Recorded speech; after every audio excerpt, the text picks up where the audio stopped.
Ang mga lalaki, nakakapagod din makarinig lagi ng words na pare-pareho na lang lahat ng mga lalaki.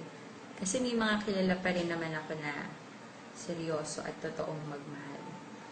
Marami yan. Ang mga lalaki, tahimik lang sila. Lagi silang walang kibo. Miski anong daldal mo, minsan wala talaga silang reaksyon. Normal lang yon, huwag kang magreklamo. Halos lahat naman ata ng lalaki ganun.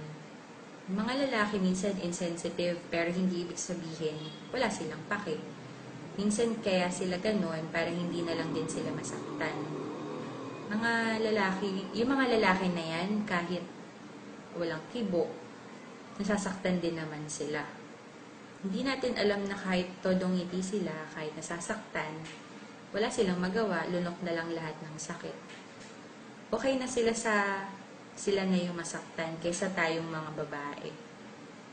Hindi lahat ng lalaki showy in public. Minsan, sapat na nasayo pinapakita na mahal ka talaga niya. Hindi naman ang buong mundo ang minamahal nila, kundi ikaw. Minsan, hindi din sila ma-effort kasi hindi naman nababase dun kung mahal mo talaga ang isang tao. Yung effort na sinasabi ko, yung mga gifts at surprises ha. Hindi yung effort na pasayahin ka, alagaan ka at pahalagahan ka. Minsan, hindi din sila vocal sa pagmamahal nila sa'yo. Maraming boys ang ganyan. Kung minsan nakakalimutan nilang mag-I love you sa text or sa tawag, okay lang yun. Ang importante naman yung ginagawa nila na yung mga bagay kasi sinasabi nila sa'yo. Yung mga lalaking yan, nasasaktan din sila. Sa lahat ng aspeto ng buhay nila.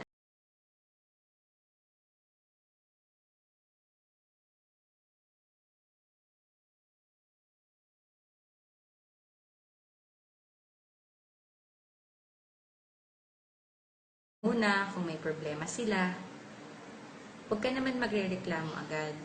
Ginagawa niya yun kasi gusto niyang intindihin mo siya. Hindi niya ginagawa yun, hindi dahil hindi ka importante. Pero ginagawa niya yun kasi sobrang mahal ka niya at ayaw ka niyang madamay at mahirapan sa pinagdadaanan niyang paghihirap. Yung mga lalaking yan, mas mataas pa sa Eiffel Tower ang pride.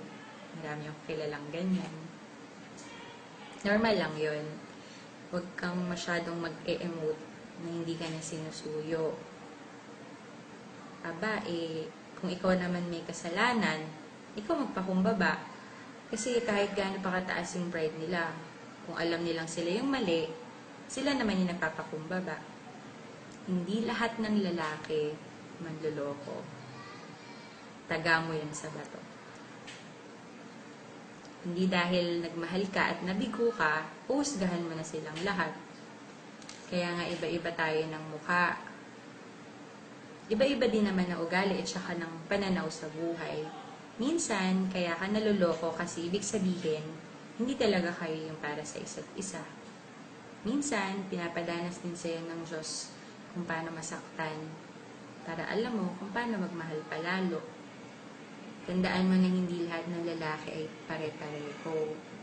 Kahit nagaano ka pa nila naloko, or gaano pa sila kagago. Kahit sobra kung makapaglaro ng feelings ng mga babae, kahit na ganyan sila, gusto ko lang malaman nyo na may mga puso din sila. At gusto lang nila ng isang tao na iintindi sa kanila at magsistay sa tabi nila kahit na gaano pa sila kagago. Yan ang mga lalaki.